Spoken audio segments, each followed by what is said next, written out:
Hi everyone. अगर आप SSC MTS 2025 की तैयारी कर रहे हो और अगर आप इंग्लिश के सेक्शनल टेस्ट लगाते हो और आपको नहीं समझ में आता कि उसका एनालिसिस कैसे करें, क्या नोट डाउन करें, क्या नोट डाउन नहीं करें, तो आज की इस वीडियो में आपको एक प्रॉपर इंग्लिश सेक्शनल टेस्ट का मैं एनालिसिस करके दिखाने वाला हूं, जिसमें आपको बताने वाला हूं आपको क्या नोट डाउन करना चाहिए, क्या नोट डाउन नहीं करना चाहिए, कौन से रूल लिखने चाहिए। ठीक है, आपको डिटेल में यहाँ पर हम बात करेंगे कि आपको इंग्लिश सेक्शनल टेस्ट को एनालिसिस कैसे करना है। जैसे हमने जीके का ऑलरेडी करके आ रहे हैं, हमने जीके का आपको बताया है कि जीके का आपको कैसे करना है एनालिसिस, वैसे ही आज की वीडियो में हम इंग्लिश सेक्शनल टेस्ट का एनालिसिस देखने वाले हैं। तो चलिए वीडियो को शुरू कर लेते हैं विदाउट एनी फर्दर डिले। और देखो यहाँ पर जो हमने ये इंग्लिश का सेक्शनल टेस्ट लगाया है और एनालिसिस कर रहे हैं, टेक्स्ट बुक से कर रहे हैं। Sectional test, previous year papers, mock test लगाने के लिए यहाँ पर जो टेक्स्ट बुक है वो बेस्ट प्लेटफॉर्म है। अगर आपके पास टेक्स्ट बुक का अभी तक पास नहीं है तो आप यहाँ पर 28 मई से यहाँ पर सेल स्टार्ट हो रही है, जहाँ पर अभी जो प्राइस है 699, पास की जो प्राइस है 699, वो कम होके अभी काफ़ी कम हो जाएगी। वो मैं आपको बता दूंगा 28 मई के बाद की कितनी प्राइस है। लेकिन 28 मई रात को 12 बजे से लेके 1 बजे तक और सेल चलेगी। इस पीरियड में तो सबसे कम यहाँ पर प्राइस रहने वाली है।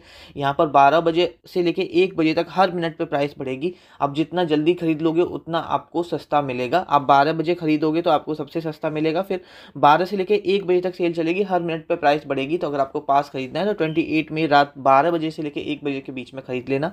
और आप यहाँ पर DK12 कोड लगाओगे तो एडिशनल आपको 12% का डिस्काउंट मिलेगा। मैं यहाँ पर लिंक भी दे दूंगा डिस्क्रिप्शन में, आप उसके थ्रू भी जा सकते हो। ठीक है, तो यहाँ पर जो वैसे तो ऑफर 28 के बाद मंथ के एंड तक ही रहेगा, यहाँ पर 2-3 दिन ऑफर रहेगा। लेकिन जो सबसे ज़्यादा ऑफर रहेगा, स्पेशल जो ऑफर है, सबसे ज़्यादा लोएस्ट प्राइस रहेगी वो 12 AM से लेके 1 AM तक रहेगी रात को, यहाँ पर 28 मई के रात के 12 बजे से 1 बजे तक। ठीक है, अब हम यहाँ पर बात कर लेते हैं इंग्लिश सेक्शनल टेस्ट को। तो चलिए हम डायरेक्ट चलते हैं टेक्स्ट बुक पर। तो यहाँ पर जब आप अपने फ़ोन में टेक्स्ट बुक ओपन करोगे तो कुछ इस तरह का यहाँ पर आपको देखने को मिलेगा। ठीक है, तो यहाँ पर सबसे पहले आपको कुछ नहीं करना, टेस्ट में यहाँ पर चले जाना है। ठीक है, जब आप यहाँ पर टेस्ट में जाओगे और देखो यहाँ पर मैंने एक कैंडिडेट का ये ओपन किया हुआ है, उन्होंने एक सेक्शनल टेस्ट लगाया हुआ है। अब यहाँ पर आप इंग्लिश पे सर्च करोगे, यहाँ पर आप प्रीवियस ईयर पेपर्स पर जाओगे और प्रीवियस ईयर पेपर्स पे जाके अगर आप एमटीएस का लगाना चाहते हो तो एमटीएस पे जाओगे। ठीक है, एक कैंडिडेट हैं जो एमटीएस की तैयारी कर रहे हैं, उनका हमने यहाँ पर ये लॉगिन किया हुआ है टेक्स्ट बुक। ठीक है, यहाँ पर जैसे इन्होंने 2024 की जो टोटल यहाँ पर आप देख रहे हो जो 65 टेस्ट हैं, इसमें से इन्होंने ये पहला वाला लगा रखा है। ठीक है, अब इसी को हम एनालिसिस करेंगे और देखेंगे अगर आप इस मॉक को लगाओगे तो कैसे आपको लगाना है और कौन कौन सी चीज़ें आपको नोट डाउन करनी है। तो आपको यहाँ पर व्यू रिजल्ट पे जाना है। व्यू रिजल्ट में जाने के बाद आपको यहाँ पर सॉल्यूशन वाले ऑप्शन पे क्लिक करना है और सॉल्यूशन वाले ऑप्शन पे क्लिक करने के बाद यहाँ पर आपको पहले क्वेश्चन पे क्लिक करना है। अब यहाँ पर आपके क्वेश्चन यहाँ पे स्टार्ट हो जाएंगे। अब बेसिकली हम इसे इंग्लिश सेक्शनल टेस्ट जिस कैंडिडेट का है उन्होंने ये लगा रखा है। अब मैं यहाँ पर बताता हूँ कि अगर आप फर्स्ट टाइम क्वेश्चन कर रहे हो तो क्या आपकी अप्रोच होनी चाहिए और एनालिसिस कॉपी में आपको क्या क्या लिखना है। तो देखो, जस्ट हम थोड़ा सा पेन चेंज कर लेते हैं। ओके, हम यहाँ पर जैसे हमारा सबसे पहला क्वेश्चन है, the disposal of hazardous waste in the hospital and factories is a serious problem and needs to be taken care of urgently. देखो, सबसे ज़्यादा जरूरी मोस्ट इंपॉर्टेंट चीज़, एक चीज़ आप लोग यहाँ पे ध्यान रखा करो कि ये क्या पूछा है, सिनोनियम पूछा है या एंटोनियम पूछा है, इसका ध्यान रखा करो। कभी कभी सिनोनियम पूछा होता है हम एंटोनियम लगा देते हैं, एंटोनियम पूछा होता है हम सिनोनियम लगा देते हैं। तो इन्होंने यहाँ पर इसका राइट आंसर किया है। ठीक है, ये और इसका राइट आंसर आप भी कर सकते हो, बहुत आसान है। देखो, हजार्डस का मतलब होता है यहाँ पर कोई चीज़ रिस्क में होना, डेंजर में होना, खतरे में होना। सिनोनियम पूछा है, सिनोनियम मतलब सेम मीनिंग पूछा है।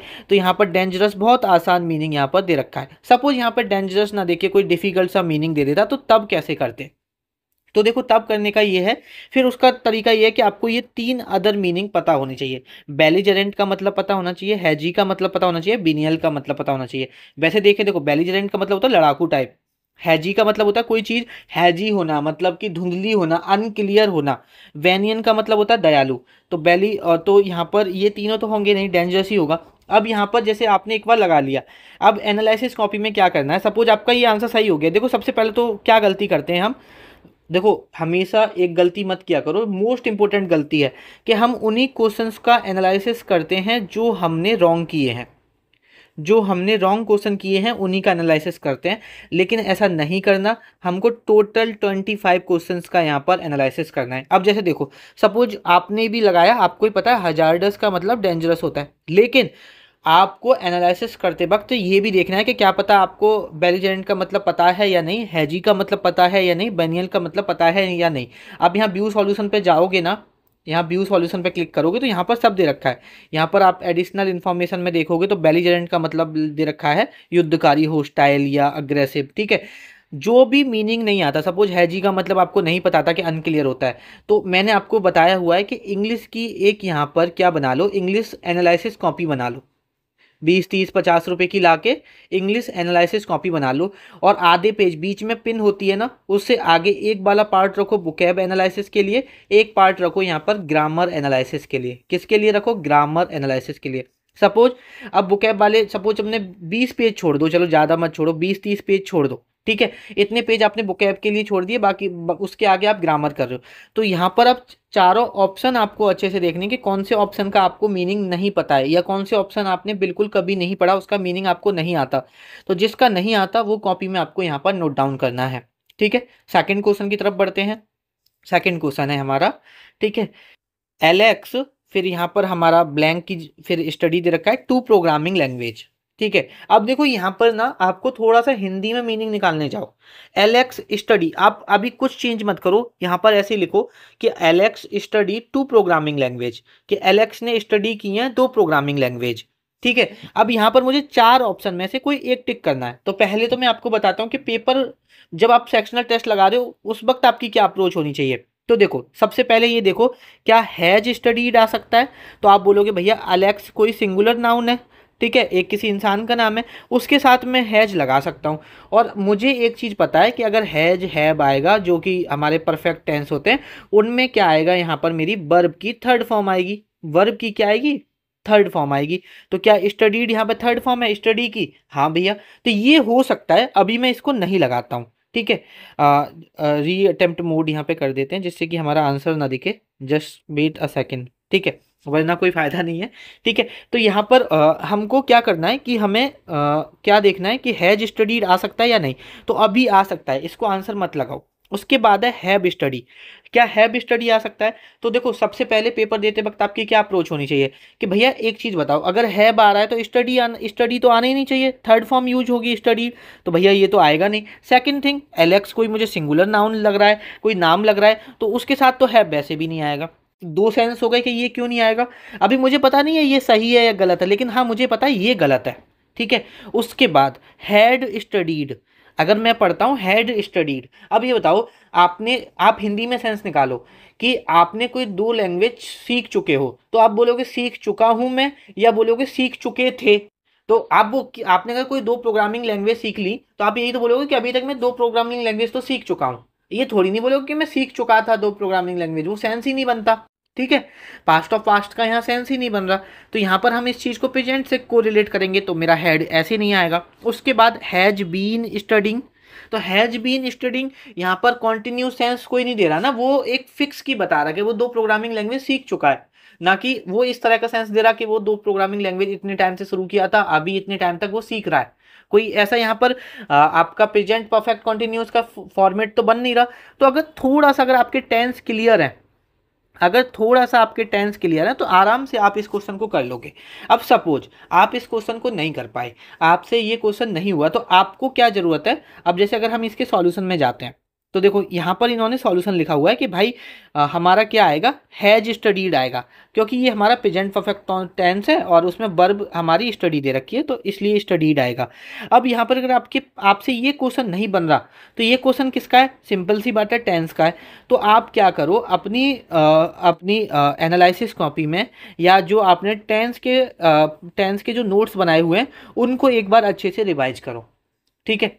जरूरी नहीं है कि हर चीज़ आपको एनालिसिस कॉपी में नोट डाउन करनी है, जैसे ये चीज़ आप एनालिसिस कॉपी में नोट डाउन मत करो, या हाँ इतनी, जैसे एक आपको पॉइंट रिमेंबर रहे तो बस इतना लिख लो कि जो आपके परफेक्ट टेंस होते हैं उसमें हैज हैव का यूज करते हैं तो वर्ब की थर्ड फॉर्म यूज करते हैं, इतना लिख लो। वरना अगर आप इसे एनालिसिस कॉपी में नहीं लिखना चाहते हो तो मत लिखो, ठीक है।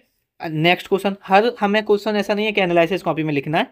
उसके बाद अगर आगे देखते हैं हम, the teacher just wait a second, ये री अटेम्प्ट वाला मोड क्यों ओपन नहीं होता। ओके, यहाँ पर हम देखते हैं the teacher checked whether each of them have a blanket as it was a cold night. मतलब टीचर जो है वो चेक करती हैं कि सभी लोगों के पास ब्लैंकेट है कि नहीं, क्योंकि जो रात थी वो ठंडी रात थी, ठंड पड़ रही थी।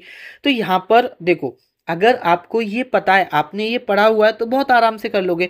आपको पता है ईच के साथ हमेशा क्या यूज होता है, सिंगुलर नाउन यूज होता है, ठीक है, सॉरी सिंगुलर वर्ब यूज होती है। और यहाँ मेरी क्या है, प्लूरल वर्ब है, मतलब ईच के साथ। अब ये तुमने पढ़ा होगा तो आप कर सकते हो। अब जैसे अगर हम इसका सॉल्यूशन देखते हैं, यहाँ पर सॉल्यूशन लिख रहा है the primary issue in the sentence is incorrect use of verb have in place of has. वो कह रहा है कि जो प्राइमरी इनकरेक्शन है इसमें वो यही है कि हैज की जगह यहाँ पर हैव लगा रखा है।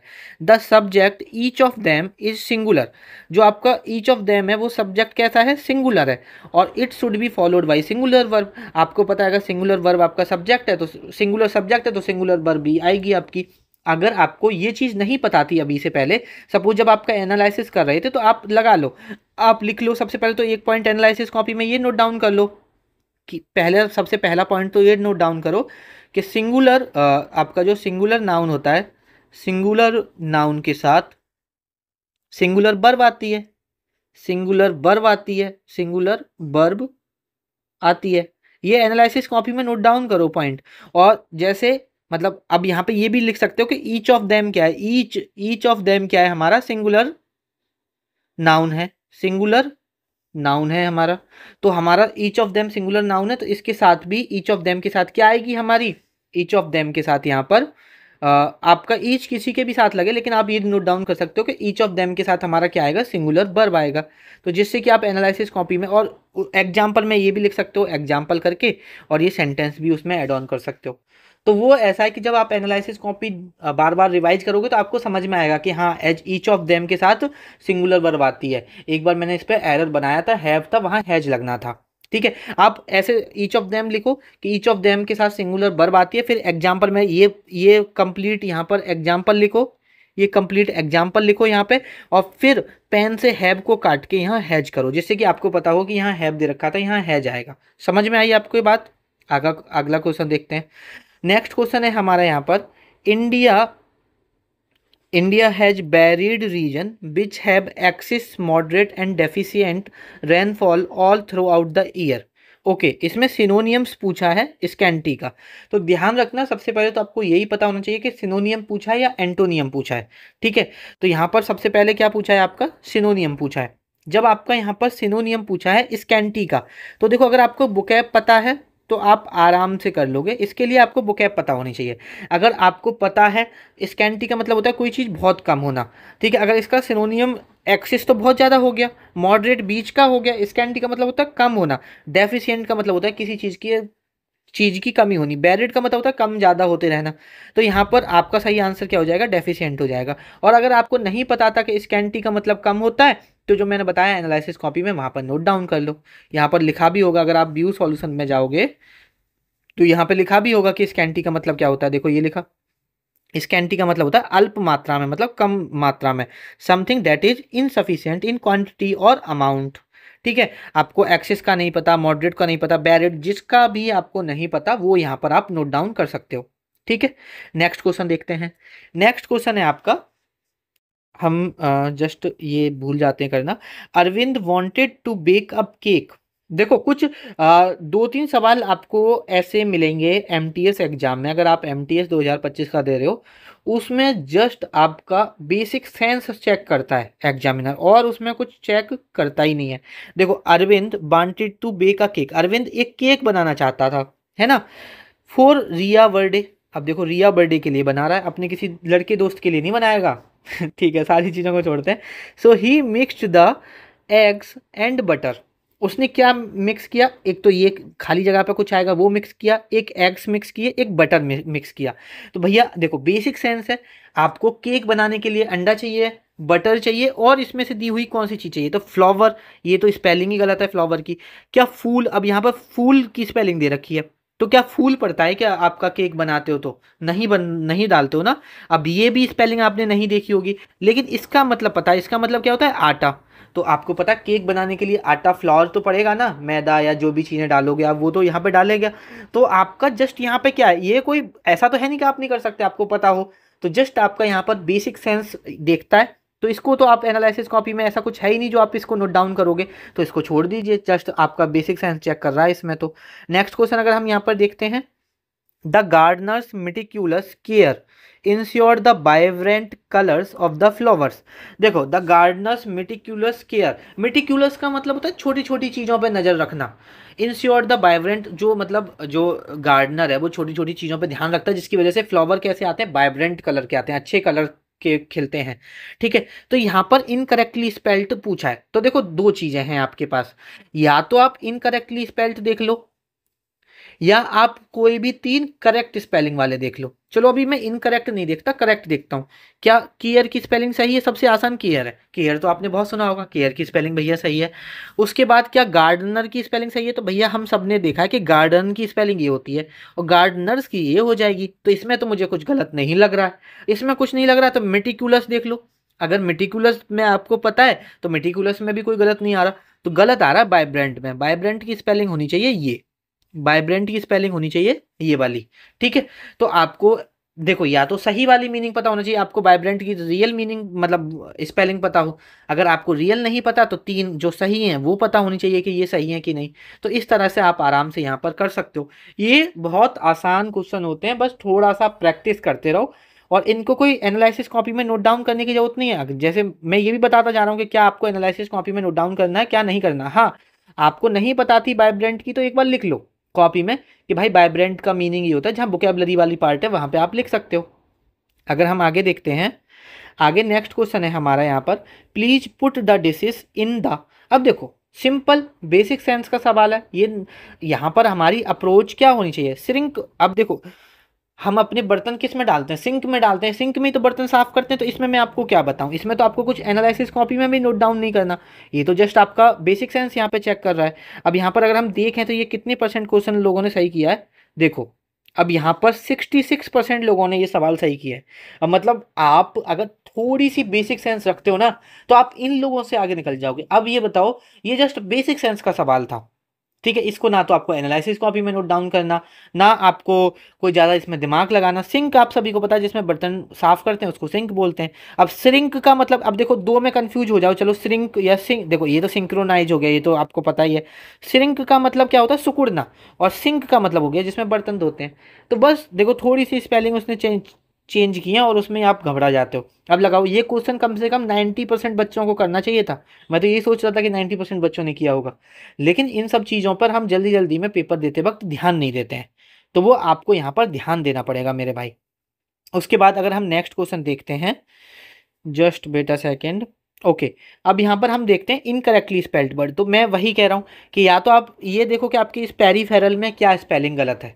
अगर आपको यहाँ पर पेरीफेरल की स्पेलिंग पता है तो आपको पता होनी चाहिए कि पेरीफेरल में आई आएगा, ई ना आके पेरीफेरल में, और यहाँ ई आएगा। अगर पूरी स्पेलिंग हम पढ़ें, पेरीफेरल, ये आपकी यहाँ पर क्या होती है, मीनिंग होती है। लेकिन अगर आपको ये नहीं पता, अभी इसमें कंफ्यूज हो, तो पहले ये देख लो क्या बिलेटेड की सही है। हाँ भैया लग तो सही रही है। टेंटेटिव की सही है, अब इतने टेंटेटिव कैलेंडर आते हैं एसएससी के, आपने इतनी बार देखी होगी।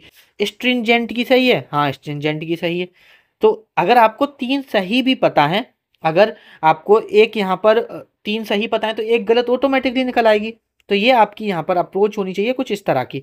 और देखो अगर आपको यहाँ पर किसी का बिलेटेड का, टेंटेटिव का, स्ट्रिंजेंट का मतलब नहीं पता, तो ये एनालिसिस कॉपी में आप यहाँ पर नोट डाउन कर लो। ठीक है, आगे देख लेते हैं। आगे आगे है हमारा यहाँ पर इंस्पायर।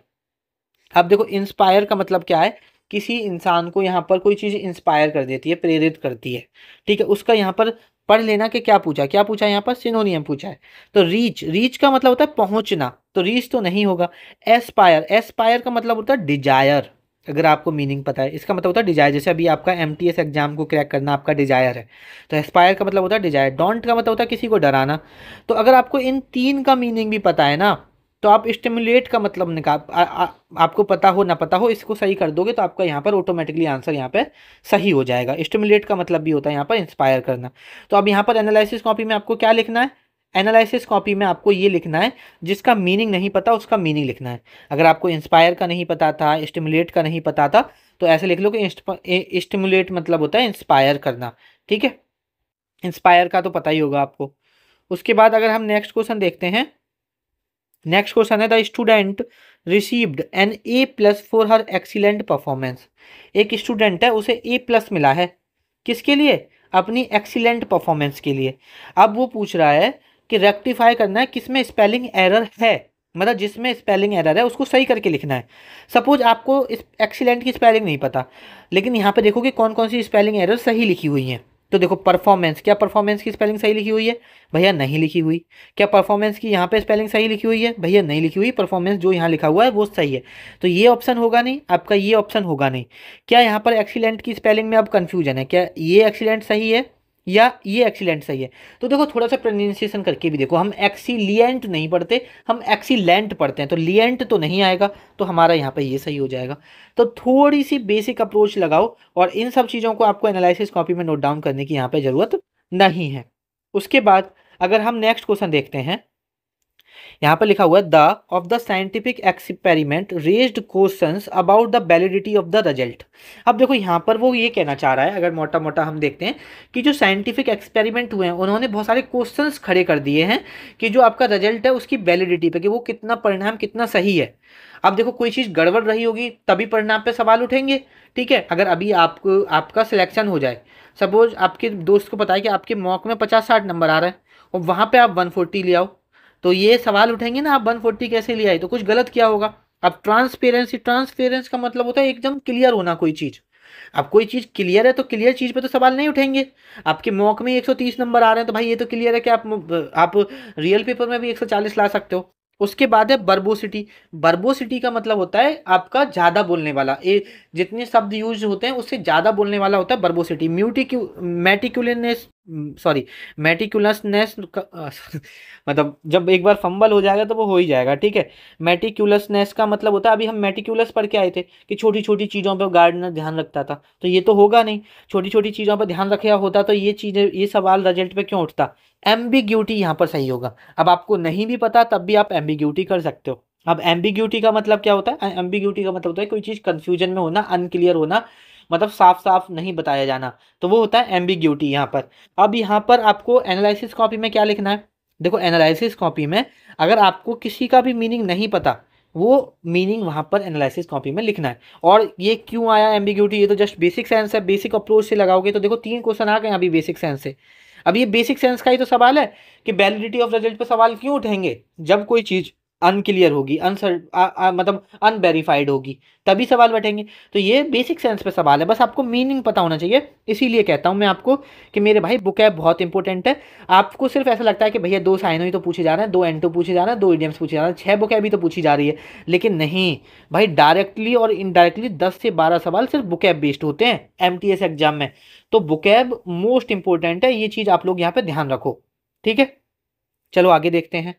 आगे अगर हम यहाँ पर बात करें, the student leader has politics recently, तो ये भी देखो इसमें कोई ग्रामर यूज नहीं होगी। ये यहाँ पर क्या यूज हो रहा है, जस्ट बेसिक सेंस, कि एक स्टूडेंट है वो अभी पॉलिटिक्स में गया है रिसेंटली, इसका मतलब यही तो निकलेगा। अब अप्रोच का मतलब तो होता है ना कि किसी को मनाना, किसी बात के लिए किसी चीज़ को अप्रोच करना, कि भाई मैं इस चीज़ को अप्रोच कर रहा हूँ। ठीक है, तो अप्रोच का तो कोई सेंस ही नहीं बनता। गैदर का मतलब इकट्ठा होता है, एक स्टूडेंट क्या पॉलिटिक्स में इकट्ठा होगा, नहीं, पॉलिटिक्स में एंटर होगा। ठीक है, जंप, जंप का मतलब कूद लगाना, कूदना, तो कूदेगा तो है नहीं, एंटर होगा, तो यहाँ पर रियल मीनिंग एंटर। तो जस्ट यहाँ पर देखो ना तो बुकैब टफ थी ना कुछ टफ था, और बेसिक सेंस से आपका सवाल होना था, और ना ही आपको एनालिसिस कॉपी में कुछ इसमें से नोट डाउन करना है कि कुछ एनालिसिस कॉपी में नोट डाउन करना है। जो एनालिसिस कॉपी में नोट डाउन करने की चीज़ें हैं सिर्फ हमको वही नोट डाउन करनी है, ये चीज़ हम यहाँ पर क्रिस्टल क्लियर होनी चाहिए। अब देखो, I am cleaning the sofa when she called me, जब इसका मतलब निकल रहा है कि जब उसने मुझसे कॉल किया, जब मैं कॉल किया था तब मैं यहाँ पर सोफ़ा यहाँ पर क्लीन कर रहा था। अब एक चीज़ बताओ, उसने कॉल्ड, कॉल्ड का मतलब होता है ये पास्ट में सेंटेंस है ना, जब उसने मुझे कॉल किया था तब मैं सोफ़ा क्लीन कर रहा हूँ, ये कोई सेंस बनता है कि भैया जब तुमने कॉल किया था ना तब मैं सोफा क्लीन कर रहा हूं? नहीं, जब आपने कॉल किया था तब मैं सोफा क्लीन कर रहा था। तो जब यहाँ पर ये सेंटेंस पास्ट में है तो ये सेंटेंस भी तो मेरा पास्ट में बनेगा। तो यहाँ पर आई एम क्लीनिंग नहीं, आई वॉज क्लीनिंग होनी चाहिए। I was cleaning the sofa होना चाहिए। अब यहाँ पर ये चीज अगर आपको आती है तो अगर आप देखो लगाने के अप्रोच एनालिसिस में आप लिख सकते हो कि अगर एक सेंटेंस यहाँ पर हमारा पास्ट में है तो दूसरा सेंटेंस भी अगर सेम सेंस दे रहा है, पास्ट की ही सेंस दे रहा है, यहाँ पर लिख, जैसे एनालिसिस कॉपी में आप ऐसे लिख सकते हो। एनालिसिस कॉपी में कैसे लिखोगे? अगर अगर सेंटेंस पास्ट की सेंस दे रहा है तो उसे पास्ट में ही बनाएंगे, तो उसे पास्ट में ही बनाएंगे। ठीक है, अब यहाँ पर पास्ट की सेंस आ रही थी, ठीक है, पास्ट में ही बनाएंगे। और एग्जाम्पल में ये सेंटेंस कॉपी कर लो और वहां फिर आई एम को काट के आई वाज लिख देना। ठीक है, और यहाँ पर अगर देखो इनका सॉल्यूशन भी देखो, क्योंकि आप तो इनके सॉल्यूशन से चलोगे ना। तो यहाँ पर देखो the sentence mix present continuous tense with past simple tense, जो हमारा मिक्स है present continuous past simple tense के साथ मिक्स है। ठीक है, to maintain the tense consistency, हमें टेंस की अगर कंसिस्टेंसी मेंटेन करनी है the sentence should be past continuous tense. अगर हमें एक्शन हमारा पास्ट में दिख रहा है यहाँ पर तो हम किस में बनाएंगे? पास्ट कंटिन्यूस में बनाएंगे। तो सिंपल सी चीज है, आई वाज क्लीनिंग सोफा। तो इस तरह से थोड़ी सी चीजें यहाँ पर आप एनालिसिस कॉपी में लिख लो, और अगर आपने कर लिया, आपको आता है, तो एनालिसिस कॉपी में लिखने की कोई जरूरत ही नहीं है। उसके बाद the society of the our place is good, कि जो हमारी जगह की सोसाइटी है वो हमारी बहुत अच्छी है। तो देखो इसमें एक बेसिक सेंस निकलता है कि द, अब आपको कुछ चीज़ें पता होनी चाहिए। द क्यों यूज होता है आपका? आप बताओ, किसी चीज़ को स्पेसिफाई करने के लिए। अब अगर मैंने कोई लगा दी, आर प्लेस कर दिया, तो आर तो मेरी जगह ऑलरेडी स्पेसिफाई कर रहा है। तो अगर या तो मैं आर ना लगाऊं या मैं दा ना लगाऊं, ठीक है, किसी एक में एरर होगा। तो the society of our place, तो यहाँ पर मैं दा काट दूंगा, तो यहाँ पर मेरा क्या हो जाएगा? एरर हो जाएगा। तो इस चीज को आप अपनी कॉपी में भी जब एनालिसिस कर रहे हो तो नोट डाउन कर सकते हो। ठीक है, साथ में Sonali is contemplating whether to accept the offer from Sanvi और not, she is still not in position to be able to arrive at a decision. देखो जब यहाँ पर ईडियम सेंटेंस की फॉर्म में आ जाता है तो एग्जामिनर बोल देता है भाई इससे आसान मैं आपको क्या बनाऊं। अब देखो सिंपल सी बात है, सोनाली इज कंटेम्पलेटिंग, कंटेम्पलेटिंग का मतलब भी नहीं पता सपोज आपको, मतलब सोनाली कंटेम्पलेट कर रही है कि कोई चीज को वो कोई जो ऑफर है जो सानवी की तरफ से उसको एक्सेप्ट करे या ना करे। तो मतलब कंटेम्पलेट का मतलब शायद सोच रही होगी, सोचा विचारी कर रही होगी, ऐसे खुद से भी तो आइडिया लगा सकते हो। She is still not in a position to be able to arrive at a decision, अभी तक वो डिसीजन पे नहीं आ पाई है कि उसे क्या करना चाहिए। तो वो ये कह रहा है जो यहाँ पर ये कंटेम्पलेटिंग वर्ड यूज हुआ है इसके लिए मुझे ईडियम्स बता दो, क्या ईडियम्स होगा। तो उसके लिए भाई देखो आपको ईडियम्स याद करने पड़ेंगे। आप जब सपोज आप लगा रहे हो, जब आप पेपर लगा दो तो रेजिंग एन आईब्रो, अब रेजिंग एन आईब्रो भौं चढ़ाना, सपोज ये भौं चढ़ाने का मतलब होता है किसी चीज में गुस्सा करना, है ना, रेजिंग एन आईब्रो। तो ये तो ऑब्वियस सी बात है यहाँ पे होगा नहीं। और देखो आप जब एनालिसिस करते हो तो नीचे सॉल्यूशन देखा करो, यहाँ सबका मीनिंग दे रखा है। भौं उठाना, टू शो सरप्राइज और डिसअप्रूवल, किसी चीज को मना करना। Blowing hot and cold, to keep changing one's mind about something, किसी चीज के लिए अपना मन बार बार बदलते रहना। गेटिंग हर एक्ट टुगेदर, अपने काम को ठीक करना। ठीक है, तो यहाँ पर सपोज आपको ईडियम्स नहीं आता था और जब आप एनालिसिस कर रहे हो तो इन सबको लिखो कि रेजिंग द आईब्रो का मतलब क्या है, यहाँ पर ब्लोइंग हॉट एंड कोल्ड का मतलब क्या है, गेटिंग हर एक्ट टुगेदर का मतलब क्या है, चूइंग द कड का मतलब क्या है। सारे यहाँ पर जो वोकेबलरी वाले पेज छोड़े हैं वहां पर नोट डाउन किया करो।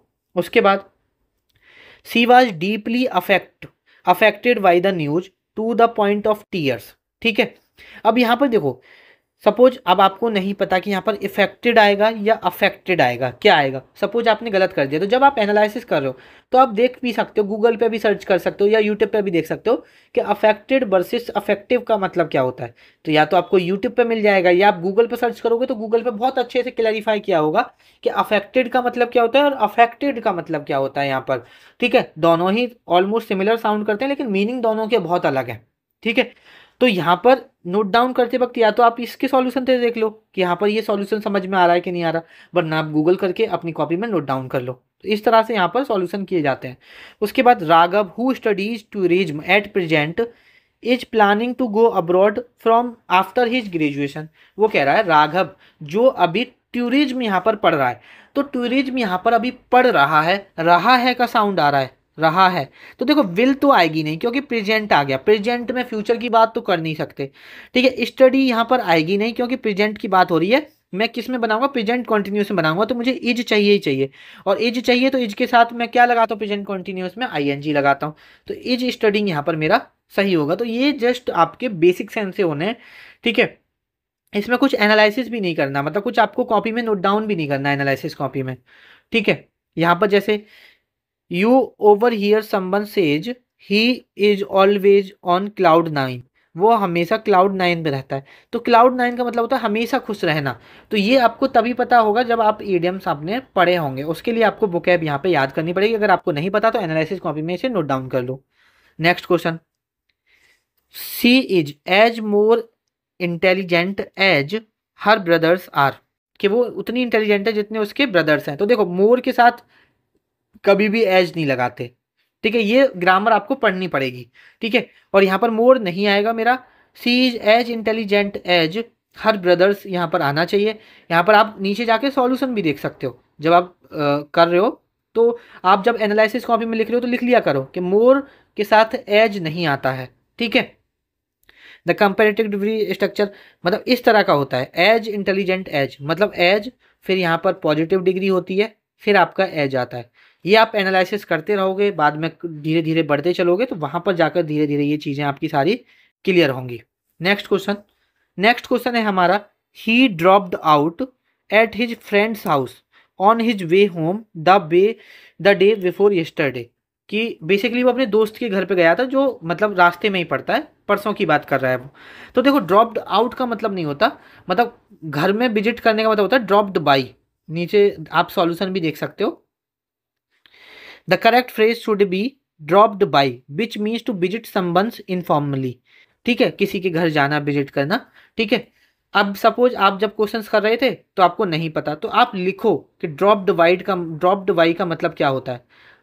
ड्रॉप्ड वाई का मतलब क्या होता है, टू विजिट समवन इनफॉर्मली। ठीक है, तो ये सारी चीज़ें आप एनालिसिस करते वक्त लिखा करो। बाद बाकी का ये क्लोज टेस्ट है।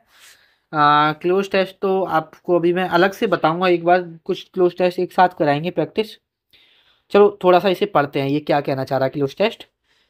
इट वाज 1 जनवरी मॉर्निंग, जनवरी की सुबह थी, वेरी अर्ली, बहुत सुबह की बात करा आप। पिंचिंग और फ्रॉस्टी मॉर्निंग, पिंचिंग का मतलब चुभने वाली, अब जनवरी में ठंड पड़ती है ना, एकदम चुभने वाली ठंड पड़ रही थी, बर्फ वाली ठंड। द कॉब ऑल गिरे, कॉब मतलब होता है जो कोस्ट वाला एरिया होता है ना, उसको कॉब बोलते हैं। ऑल गिरे वो कैसी हो गई थी, ऑल गिरे गिरे हो गई थी। हॉर फ्रॉस्ट से, किससे हो गई थी, हॉर फ्रॉस्ट से। तो यहाँ पर क्या पूछ, अरे यार ये अगर ऐसे रीअटेम्प्ट वाला मोड नहीं लगाने का ध्यान रहता। अब देखो यहाँ पर वो कैसी हो गई थी, ऑल ग्रे हो गई थी, किससे, हॉर फ्रॉस्ट। हॉर फ्रॉस्ट समझते हो, हॉर फ्रॉस्ट का मतलब यहाँ पर क्या होता है, चलो मुझे बताओ हॉर फ्रॉस्ट का मतलब क्या होता है। तो हॉर फ्रॉस्ट का मतलब होता है बर्फ, सफ़ेद एकदम बर्फ जम जाना, है ना। तो हॉर फ्रॉस्ट होती है यहाँ पर बर्फ। तो हमारी जो पूरी कोस्टल एरिया था वो किस क्या से जम गया था, बर्फ से। तो अमंग का तो कोई सेंस बनता नहीं है कि अमंग मतलब किसी चीज़ में से हम चुन थोड़ी नहीं रहे, अबाउट किसी चीज़ के बारे में हम बता नहीं रहे, हम बता रहे हैं कि उसके साथ सारी चीज़ें मतलब ढक गई थी, तो साथ तो फिर विद आएगा। ठीक है, तो यहाँ पर ये हो गया हमारा। ठीक है, क्लोज टेस्ट में आराम से अलग अलग से भी बताऊंगा आपको। And the ripple lapping softly on the stone the captain had earlier than usual and set down the beach. अब देखो मतलब वो कह रहा है कि कैप्टन ने कोई काम करता था उस दिन, उसने और जल्दी किया जितना वो डेली लाइफ में अपना करता था, और बीच की तरफ गया। तो देखो क्या उसने डांस किया, भाई सुबह से उठे के बेसिक सेंस बनता है कोई डांस तो करेगा नहीं। क्या उसने कुछ लिखा होगा, अब भैया बीच की तरफ जाके सुबह सुबह ठंड में कुछ लिखेगा, बेसिक सेंस बनता है। अभी हो सकता है कि लिखा हो, लेकिन देखते हैं कि और क्या आ सकता है यहाँ पर। ये तो कुछ इसका मतलब तो मुझे भी नहीं पता क्या होता है। राइजन का मतलब होता है the captain had Ryzen earlier, captain जल्दी उठा, जैसे और यूजुअल उठता था उससे भी जल्दी उठा। हाँ भैया ये सेंस बन रहा है। आगे अगर राइट रिटिन आता तो आगे कहीं बात की हुई होगी कि वो ऑथर भी है, उसका इंटरेस्ट भी है। लेकिन हाँ राइजन अभी के हिसाब से मेरा राइजन परफेक्ट लग रहा है, तो मैं यहाँ पे राइजन लेके आगे बढ़ जाऊँगा। ठीक है, आगे देखते हैं, आंसर देख लेते हैं एक बार सही है कि नहीं। ओके राइजन हमारा सही है, रीअटेम्प्ट मोड लगाते हैं, आगे चलते हैं। ठीक है, उसके बाद है हमारा mother was up stair with father, mother ऊपर थी किसके साथ, पिताजी के साथ। And I was the breakfast table against the captain's return, मतलब कैप्टन्स रिटर्न का मैं वेट कर रहा था और मैं क्या कर रहा था, ब्रेकफास्ट टेबल को तैयार कर रहा था। अब देखो थ्रो, ब्रेकफास्ट टेबल पे आप कोई चीज़ थ्रो थोड़ी नहीं करोगे, मतलब अरेंज करोगे कि भाई ठीक है ये चीज़ें रख दो, ये चीज़ें रख दो। प्ले, ब्रेकफास्ट टेबल पे क्या आप खेलोगे, बेसिक सेंस बनता है नहीं खेलोगे। लाइंग का मतलब होता है लेटना, सीधे लेटना, क्या आप ब्रेकफास्ट टेबल पर लेटोगे, नहीं। लेइंग का मतलब होता है अरेंज करना कोई चीज़, तो यहाँ पे क्या आना चाहिए, arrange. I was arrange the breakfast, मतलब लेइंग द ब्रेकफास्ट टेबल, मैं ब्रेकफास्ट टेबल को क्या कर रहा था, अरेंज कर रहा था, लेइंग कर रहा था। तो यहाँ पर ये बेसिक सेंस सही बन जाता है। एक बार आंसर देख लेते हैं, आंसर हमारा सही है कि नहीं। हमारे हिसाब से लेइंग आना चाहिए, ठीक है, ओके, हमारा यहाँ पर सही है। रीअटेम्प्ट मोड करते हैं, आगे चलते हैं, ठीक है। आगे हम यहाँ पर देखते हैं, against the captain return when the parlour door open, और जब पार्लर डोर ओपन हुआ था, the man stepped in on whom I had never set my eyes before, एक इंसान आया जिसको मैंने पहले कभी नहीं देखा। ही वॉज पैल था, टैलो क्रिएचर था, wanting two fingers of the left hand, दो उंगलियां नहीं थी। And he wore a cutlass, और उसने क्या पहना था, मतलब वो ये सारी खूबियां, मतलब ये सारी कमियां बता रहा है, लेकिन वो बता रहा है हालांकि उसने क्या पहना था, कटलस पहना था। तो थ्रो का मतलब तो यहाँ कोई सेंस ही नहीं बनता। थ्रो होता मतलब कोई एक एंड से दूसरे एंड पे जाके चीज़ खत्म हो जाना, ठीक है। थ्रो का मतलब होता है कोई चीज़ फेंकना। अब भाई कटलस उसने पहन रखी थी, फेंकने का मतलब सेंस नहीं बनता। और थ्रू भी उसकी सेकंड फॉर्म है तो वो तो आएगा नहीं। थ्रो का मतलब होता है हालांकि। अब यहाँ पर वो बता रहा है कि उसने एक इंसान को देखा जो कि पैल है, टैलो क्रिएचर है, दो उंगलियां नहीं है, लेकिन हालांकि उसने क्या पहना हुआ था, कटलस, एक सरप्राइजिंग फैक्टर बता रहा है। तो ये सारी चीज़ें आपको बिल्डअप करनी पड़ेंगी। तो यहाँ पे क्या आएगा, थ्रो आएगा। एक बार चेक कर लेते हैं, जस्ट वेट अ सेकेंड, यहाँ पर मैं, ठीक है, सही है हमारा। आगे बढ़ते हैं, ठीक है। नेक्स्ट क्वेश्चन है हमारा यहाँ पर, और लास्ट क्वेश्चन है यहाँ पर। हालांकि he wore a cutlass, he did not look much like a fighter, लड़ाकू सा नहीं लग रहा था। I had always my open for seafaring with one leg और टू, मैंने हमेशा एक पैर या दो पैर के देखे हैं। तो अब एक पैर का, दो पैर के, क्या प्लांट पेड़ पौधे होते हैं, नहीं होते, ठीक है। यहाँ पर बर्ड्स हो सकती हैं, यहाँ पर फ्लावर्स क्या एक पैर का दो पैर का होता है, नहीं होता। यहाँ पर अब हमें दो कंफ्यूजन हो गई कि या तो वर्ड आएगा या यहाँ पर मैन आएगा, एक लेग या दो लेग। लेकिन ये बताओ, हमारे सेंटेंस में कहीं बर्ड की बात की गई है, आप बोलोगे भैया नहीं, हमारे पूरा पैसेज पढ़ लिया, कहीं बर्ड की बात हुई नहीं। किसकी बात हो रही है, इंसान की बात हो रही है। तो यहाँ पर मैन ही तो आएगा। अब मैन को कंपेयर मैन से ही तो करोगे, तो यहाँ पर मैन आएगा। तो ये आपके बेसिक अप्रोच होने चाहिए जब आप सेक्शनल टेस्ट लगा रहे हो। अब मैंने मैंने आपको ये भी बता दिया कि आपकी बेसिक अप्रोच क्या होनी चाहिए। मैंने आपको यहाँ पर ये भी बता दिया कि आपको एनालिसिस करते वक्त किन किन चीज़ों का ध्यान रखना है, किन किन चीज़ों को आपको यहाँ पर नोट डाउन करते रहना है, ठीक है। आई होप आपको सारी चीज़ें क्लियर हो गई होंगी। इस वीडियो को यहीं पे ख़त्म करते हैं, आपसे मुलाकात होगी नेक्स्ट वीडियो में।